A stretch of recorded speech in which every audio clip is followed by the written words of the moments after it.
Okay. All right, we're in Matthew chapter 9. Going to look at about a little over 20 verses we've got to look at tonight. Deal with a number of different subjects and stories about the life of Jesus. And question number one, thought question, kind of introduces one of the stories that we're going to look at. But the question is, what misdeeds or past misdeeds would disqualify somebody from your job? And I don't know if anybody, I doubt anybody wants to answer that personally, and so I'm just going to use myself in my job. Would you say that there's any deeds that would disqualify a person from being a minister of the gospel? Okay, well, what would some of those be? Teach false doctrine. Okay, that would certainly disqualify somebody. What else? I'd say convicted of a serious felony would be a bad example in the community. Yeah, well, that's one of the first things I wrote down there. Would you hire a preacher who's been convicted of murder? I think all of us would say, well, we're open-minded, but we're really not. You know, if I committed a murder and I took a plea deal, and let's just say I did it in Canada where I can get 15 years, and I was out in 15 years, would you hire me? Yeah. I know I'd be able, but I'm asking, would you hire me? No, probably not. You know, there's some things, and there's some other things that are listed here. You know, there are some things that disqualify people from being a justice on the Supreme Court. Does anybody know what those things are? You have to be a natural citizen. Yeah, you'd have to be a citizen. That's one of them. If you're not impartial, you know, if you show partiality, that automatically disqualifies. You can be removed from office by showing partiality. If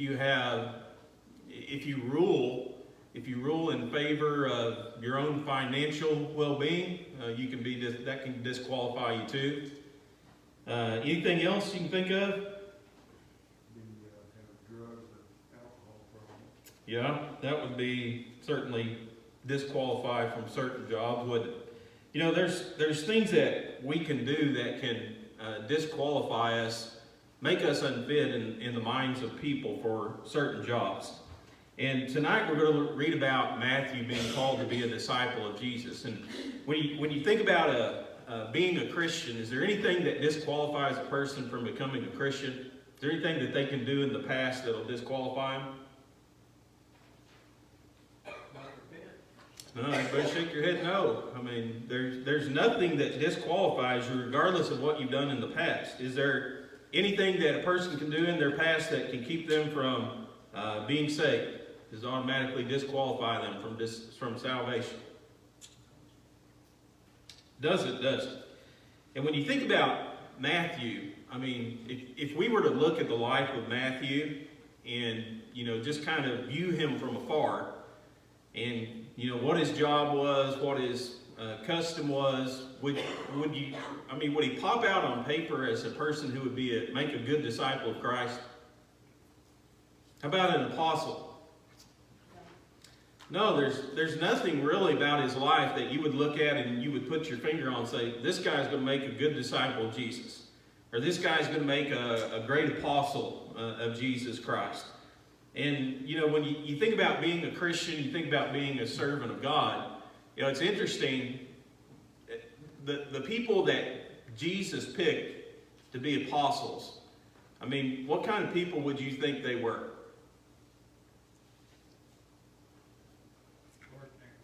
They were just ordinary people, weren't they? Were they the most religious people in their day and age? You know, people would look at them and say, you know, if I'm thinking about a religious person, they'd be right up here.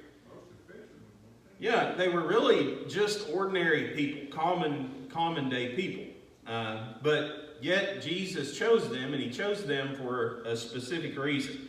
And so we're going to read about one of those men tonight. That's Matthew. If you have your Bibles over in Matthew chapter 9, if I can get somebody to read for me verses 9 through 13. Matthew 9, 9 through 13. As As Jesus passed on from there, he saw a man named Matthew sitting at the tax office. And he said to him, "Follow me." So he rose and followed him. Now it happened as Jesus sat at the table in the house, that behold, many tax collectors and sinners came and sat down with him and his disciples. And when the Pharisees saw it, they said to his disciples, "Why does your teacher eat with tax collectors and sinners?" When Jesus heard that, he said to them, "Those who are well have no need of a physician, but those who are sick. But go and learn what this means. I desire mercy and not sacrifice. For I do not come to call the righteous, but sinners to repentance." All right, so question number 2 on your handout here. What did Jesus tell Matthew to do? Follow him. Yeah, he simply said to follow him. And if you notice in verse 9, it says Jesus is passing through here, and he sees Matthew. He sees a man named Matthew. I like that word, and we probably don't really think about it, but what do you think Jesus saw when he saw Matthew? His heart, he had to see. Yeah, I mean, he saw his heart, he saw his mind, he saw what he was thinking, and he probably was looking at his life and saying, this guy is living an empty life. He's living a empty, a meaningless life, a vain life here upon this earth. He saw a man who needed a Savior, didn't he? And so he simply says the words to Matthew, "Follow me." And so question number 3 here, how does Matthew respond to Jesus' statement? Immediately. Yeah, immediately he got up and he followed. Now, what was Matthew doing when Jesus told him to follow him? Collecting taxes. Collecting taxes. Yeah, he was working, wasn't he? I mean, that was his job. He was a tax collector. And so he was sitting at the receipt of customs. He was working. Jesus comes along. He says, "Follow me." Immediately, Matthew gets up and follows after him. And so was Matthew a guy who was just sitting around looking for something to do? No, he wasn't a slothful man, I don't think. He wasn't a lazy man. Here he is, he's out here working. He's right in the middle of his job. We learn a little bit about the story as it goes on, and we don't have time to go through the different accounts, but like Dennis has been pointing out on Sunday mornings, if you go and you read some of these different accounts, they'll add a lot more to the picture of the story itself. So after Matthew follows Jesus, Matthew throws a big party at his own house, I guess to kind of celebrate or honor, Jesus. And as he's doing this, we learn a little bit about, maybe Matthew's income or Matthew's lifestyle, we might say. We know that he had a house. We know that he had a house that was big enough to hold many people. Mark describes there were many tax collectors and sinners that were present at this party. We also know he had to have enough money to feed these people. They were eating. There was a dinner that was being thrown. And so all indications is this guy had a good job. He's making a good living. Whether he was honest in his work or not, I don't know. Tax collectors in that day and age, a lot of them were known for their dishonesty, for getting their gain through other than sufficient pay, outside means and demands. We don't know if that was how Matthew got all of his belongings or not. We know the type of people that he hung out with. Who are those who are present at his house?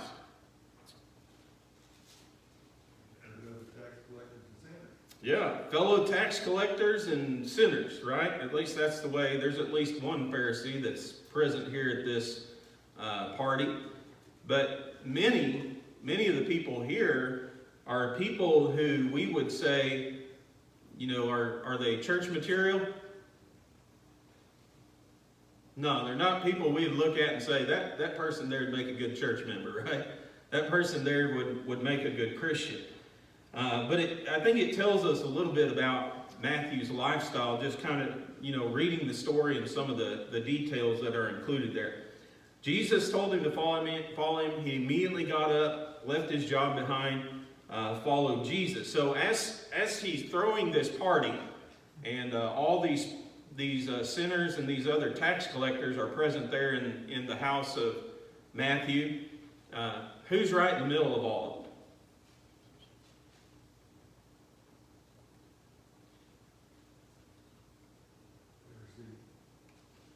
Okay, there is a Pharisee. Is he right in the middle of all the sinners and tax collectors though? Was Jesus and his disciples.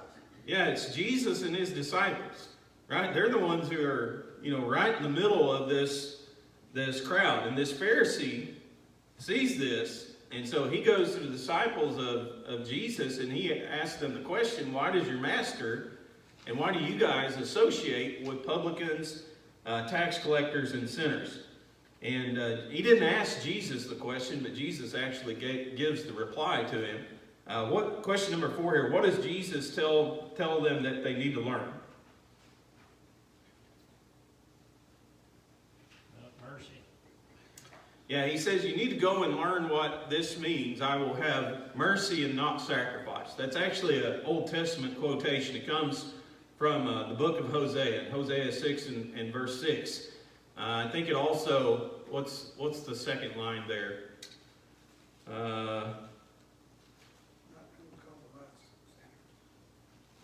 I think it's, I will have offerings. No, I will not have offerings. Well, somebody look it up and tell me what it is. I can't remember it. But I will have the knowledge of God and not offerings. Is that right? Hosea 6:6. Well, anyway, something along those lines. But it's a quotation from God's people, or that comes from association with God's people in the Old Testament. What does that mean? Yeah. For I desire mercy and not sacrifice, and the knowledge of God more than burnt offerings. There we go. Okay. So what does it mean when God said, I desire mercy and not sacrifice, and the knowledge of God and not burnt offerings? What does that mean? He wants our hearts. Okay. Involved in the whole thing. Okay. When we think about serving God, and especially when you look at the scribes and the Pharisees, they were all about burnt offerings, weren't they? They were all about the sacrifice. They were all about the tithing, and the giving the alms and the things like that. And did God want people to do those things? Yeah, he commanded them to, right? But is that all it took to be pleasing to God in the Old Testament? Did you just take sacrifices and burnt offerings and you were good with God? Well, the Pharisees thought so. They were all about show and outward appearance and all this stuff. But I take it that Jesus is saying, I really look at a person's heart, not your outward behavior. Yeah, there's more to serving God than just offering a burnt offering or sacrifice, right? And you think about Christianity today. I know we emphasize church attendance a lot, but I want to kind of play on that, and I'm not trying to say it's not important. Just like these sacrifices and burnt offerings, they were part of God's commandments, but they weren't all of them. And so we emphasize this idea of church attendance, and we feel like if we're here all the time, we're good with God, aren't we? Right? Is there more to serving God than just worshiping God and attending church services? You have to have a heart that's devoted to God. Yeah, we have to be the type of people who love justice, who do what's right? Who show mercy. And that's what Jesus is talking about here. It's not just about burnt offerings and sacrifices. Yeah, God commanded that, but there's more to serving God than just that. It's about being merciful to other people. And so he's telling these people, you need to go learn what that means. There was more to serving God than just going out here and worshiping and offering sacrifices. The Pharisees were not merciful to other people, were they? And so Jesus is trying to get them to understand this principle that was taught in the Old Testament. And then he makes this statement, right, about a doctor. So when you think about a doctor, in order to be a doctor, where's a person going to have to go? What kind of people are they going to have to associate with? Sick people. Can you be a doctor and stay away from sick people? It wouldn't be a very good one, would you? the very nature of the calling, the very nature of the occupation demands that you hang around sick people, right? That you associate with sick people. If we're going to save the lost, what does that demand? We're gonna be around the lost. Can we separate ourselves from them? Can we never associate with them and expect to bring people to Christ? There's no way, is there? And so Jesus was teaching this principle. Why did Jesus come to this earth? Did he come to point out the righteous people and say, hey, you're righteous over here. Why don't you come over here and associate with me? Why did he come? Save sinners. Save sinners.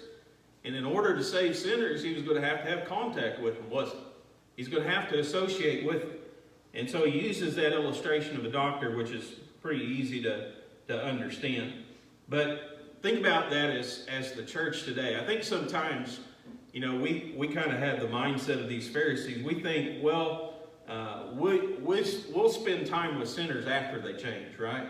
We'll associate with them after they obey the gospel and after they come to Christ. We're never going to convert anybody like that. You know, we have to have some association with those who are lost. Did Jesus participate in their sin? No. But he did associate with them as people, didn't he? And so there's a great difference between those two things. All right, let's go to verse 14. Yvette, got any thoughts or comments on the Matthew here? I got a question. Yes, ma'am. Isn't it an odd thing that the Pharisee was at Matthew's house in the first place? Well, depending on what purpose he was there for, I guess. Pharisees were about show, and if he wanted to be the top dog, I guess he would have showed up there, be my guess. I don't know. The Pharisees, you know, we read about some of these people, they were interested in learning more about Jesus, weren't they? It wasn't like they didn't want anything to do with him. Did they accept him as the Son of God? No, they didn't. You know, but they were interested in learning more about him. And this, you know, this is kind of early on in his ministry too. We're not way down the road here where everybody knows what he's taught and, you know, accepts or at least knows who he professes to be. And so it may just be out of interest here. I don't know. Let's go to 14 here. Let's talk a little bit about fasting. Somebody read Matthew 9, 14 through 17.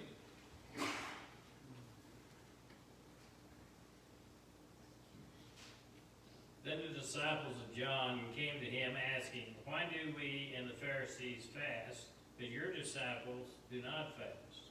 And Jesus said to them, the attendants of the bridegroom cannot mourn as long as the bridegroom is with them, can they? But the days will come when the bridegroom is taken away from them, and then they will fast. But no one puts a patch of unshrunk cloth on an old garment, for the patch pulls away from the garment, and the worst tear results. Nor do people put new wine into old wineskins, otherwise the wineskins burst, and the wine pours out, and the wineskins are ruined. But they put new wine into fresh wineskins, and both are preserved. Okay, so what topic were John's disciples interested in talking about with Christ?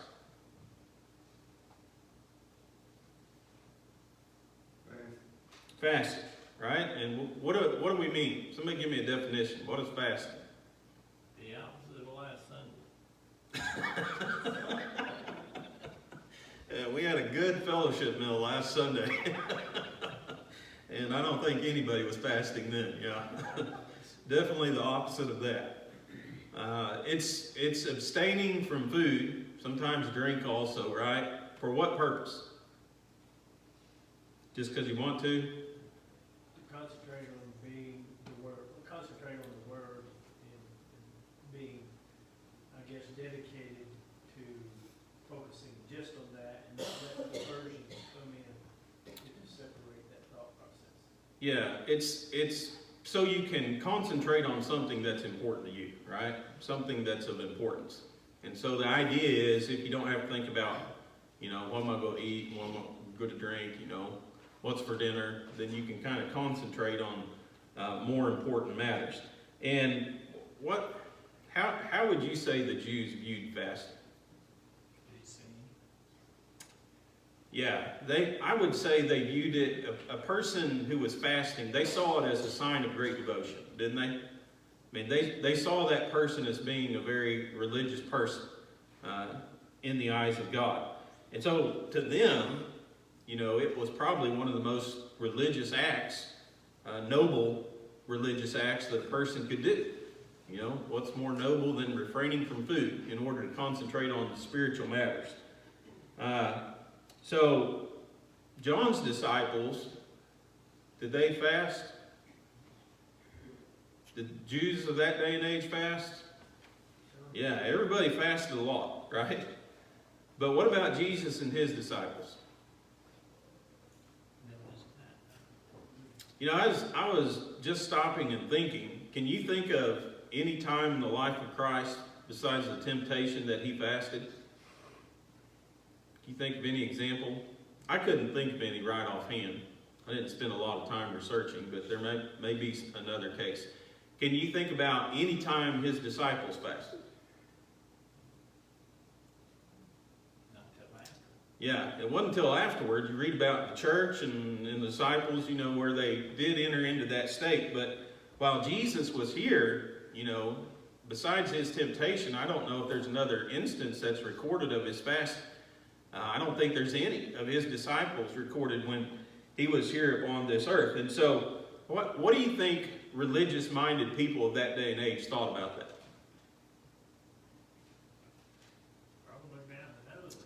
Yeah, I think they despised it, don't you? I think in their minds they thought, this is a guy who's supposed to be the Messiah, and he doesn't fast. Everybody fasts. Anybody who's devoted to God fasts. And so how can he be such a religious man and yet not fast? Well, Jesus wasn't acting like they thought he should act. And of course, how does he explain the fact that he and his disciples weren't fasting? Yeah, the bridegroom's there. While the bridegroom's there, there's time to rejoice. It's a time of excitement. It's a time of joy. It's not a time to mourn. It's not a time to fast. But it's a time to rejoice. And so as long as Jesus was present, they were not going to fast because it wasn't a time to mourn yet. He uses an image, actually 2 images, as an illustration. What are those images? I think I've got question number 7 here. I've got verse 15, but it's actually verses 16 and 17. Garment and wineskin. Yeah, clothes and wine, right? And so he says, you take an old piece of cloth or an old clothing, take an old shirt, and that shirt tears. And so a person says, well, tear a hole in it. He said, I'm going to patch it. Well, she says, I'm going to patch it, right?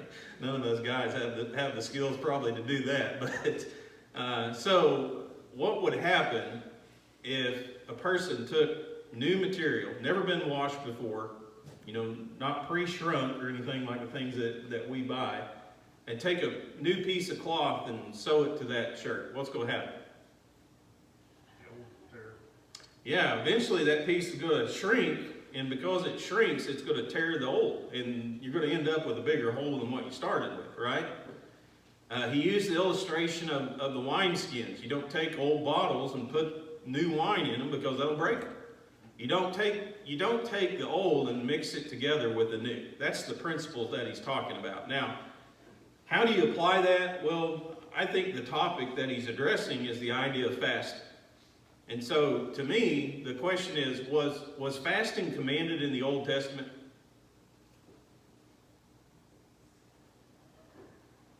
Yeah, certain days there were commands to fast. Is fasting ever commanded in the New Testament? No. You can't take the old and sew it together with the new. It's not going to work. And so he uses, I think he's using these images as illustration of what he's talking about. The old teaching and the new teaching was, the way that people viewed a person, as being religious from the Old Testament to the New Testament, there were things that were going to change, weren't there? There were things that they were asked to do in the Old Testament that God doesn't ask us to do today. There are things that God asks us to do today that people weren't asked to do in the Old Testament. So you can't take the two things and sew them together because it'll never work. Well, you're going to end up with a bigger problem than when you started. My opinion is that's what he's talking about with the idea of fasting. Yes, sir. Well, but we do look at a lot of the things that they did as an example of how we today do. And we do know that they did fast in the early church. Yes, sir. And it's not commanded. Right. Yeah, they didn't do it because it was commanded. And obviously, if it's not commanded, does it make a person closer to God if it's not commanded? That's one of those think about it questions there, right? All right, so that covers the idea of fasting. The next section, we're not going to read it because of time, verses 18 through 26. Man, ruler comes to Jesus. What problem does he have? Anybody know? Read ahead. His daughter is dying. How old is his daughter? 12 years old. Man, think about that. You know, I was thinking about it. I've got a 10-year-old daughter and a 13-year-old daughter. But can you imagine at that age if your child was dying and he comes to Jesus, why? Because he knows he's hurt. Or he's healing. Yeah, because he believes that Jesus can heal her, right? And so he asks Jesus to come and heal her. Jesus begins that journey as he's making that journey toward his house. You know, we're reading about all these crowds, how people are just, surrounding Christ and barely even breathe. So you can imagine as you're traveling down this road here, you just have all these people surrounding you. And there's one woman in the crowd who's trying to get to the point where she can touch the hem of Jesus' garment. And I guess she finally pushes her way through that crowd, makes it up there, touches the hem of his garment. And why did she do that? Question 9. Because she knows him. He would heal her. She believed, right? She believed that if she touched the hem of Jesus' garment, this issue of bleeding that she'd had for 12 years, was it 12 years? Oh no, can't remember that if I'm confusing the age. Okay, somebody's shaking their head, yes. Don't say how old the daughter is. Woman had 12 blood for 12 years. Yeah. The daughters, I think it's recorded in Luke or something. It's in one of the parallel accounts. But anyway, she had this bleeding issue for 12 years, and her belief was if she just touched the hem of Jesus' garment, that she would be healed of this issue. And so she does that, and when she does it, what does Jesus do? Turns and looks at her. Yeah, does her faith go unnoticed by Jesus? No, immediately when she touches it, he turns to her and he says, your faith has made you whole. And so she gets the assurance that she was looking for. It's not only that, it's like he even knew that she touched him. Yeah, think about that again, being surrounded by all these people and they're pushing in on you. And it's not like she grabbed his arm. She just touches the very bottom of his robe. And immediately he stops and he turns and he looks at her and, he makes that statement, your faith has made you whole. Was it faith alone? Was it just belief that Jesus could heal her that healed her? No, it was what? By acting on her faith, right? By acting on what she believed. She believed that if she touched the hem of Jesus' garment, she would be healed. Her faith led her to do that, right? Her faith saved her. It was that belief that saved her, but it was not belief alone. It takes faith and works. That's what the Bible teaches in order for a person to be healed. So Jesus gets to the place. He tells the crowd, the daughter's not dead, she's just asleep. They laugh him to scorn. Those who don't know who Jesus is laugh at the idea of things that Jesus can do, right? And things that Jesus says. And then we read about him healing a couple of blind men and a man who was mute and possessed with a demon. What about these blind men? What does Jesus tell them not to do after he heals them? Question 14 down here. Don't tell anybody. Don't tell anybody. What'd they do? They told everybody. They failed miserably. They blabbed it everywhere they went. But they're blind, it's kind of. They were a little bit excited. Yeah. But think about it. Think about it from our standpoint today. When Jesus heals us, do we listen to what he tells us to do? Or do we just go out here and do whatever we want? No. The bottom line was, Jesus told them not to do it, right? They went ahead and did it anyway. I think from a human standpoint, we all say, no big deal. We can understand that, right? But it was disobedience. All right, anybody got any thoughts or comments or questions before we end? Yes, sir. I just got one, and that's I think about the ruler, his daughter's dying, and Jesus stops and starts taking care of this other person. I would be 59, but I think it tells me a little bit the way I should be about Jesus. In his own good time, he takes care of it. Yeah. And that's a hard lesson to learn. Yeah, and it's a good lesson because we're probably selfish. We think Jesus should tend to us first before he tends to anybody else, right?